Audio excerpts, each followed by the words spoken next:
जाय डेब्टआ बियो जोंनो एसेट बानायनानै होयो एसेट होनना बुङोब्ला जायनि गेजेरजों नोंनियाव केश फ्ल' फैयो जायनि गेजेरजों नोङो नोंनि पकेटाव फैसा फैयो बियो नोंनि गुड डेब्टनि मोनसे केरेक्टार जायखौ जोङो बेयाव बाहायनो थाखाय हायो एग्जाम्पल हिसाबै नोंथाङा बेंकनिफ्राय लन लादों नोंथाङा लन लादों लननि एमाउन्टआ जाहैबाय 2 लाख बिनि रेट अफ इन्टारेस्टआ जागोन 5% जायहा मोर देन 5%आव गोग्लैयोमोन बेड डेब्टआव नाथाय जोङो बेवहाय खम हिसाबै जोङो गुड डेब्टआव 5%आव मोन्दों 2 लाख नोङो लन लाबाय बेनिफ्राय नोङो बे लनखौ इमिडियेटलि नोङो इनभेस्ट खालामबाय बबेयाव मोनसे बिजनेसाव जायनिफ्राय नोङो नोंनि इन्टारेस्ट खामायनाया बेसेबां जागोन हमना लादो 12% नोंथाङा खामायखागोन बेनिफ्राय बे बिजनेसनिफ्राय नोङो 12% खामायखागोन जोंनि गामि ओनसोलाव बागान लाब्लाबो नोङो 12% खामायखागोन बेनि बारासो खामायबावगोन मोनसे लाखा बेनिफ्राय जोङो लन होनांगौ बेंकनो बेसेबां होनांगौ 5% होनांगौ जोंनि इनकामा बेसेबां फैदों 12% बेनिफ्राय नोंथाङा बाव हिसाब खालामनानै नायब्ला मोनगोन 12% बा बेसेबां जागोन 2 लाख बा 24,000 जोङो खामायगोन बेनिफ्राय लनाव जों बेसेबां हरनांगौ 10,000 हरनांगोन 10,000 जागोन 5% ब्ला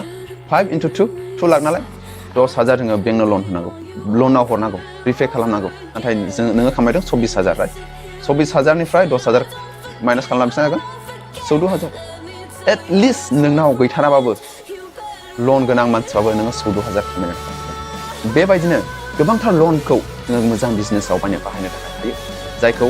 जोंनि मानसिफ्रा रं थटजों फोरोंजादों जायनि गेजेरजों जोङो ट्रेपआव गोग्लैयो जायनि गेजेरजों जोङो बे मिडल क्लास फेमिलिनिफ्राय बारग'नो थाखाय हाया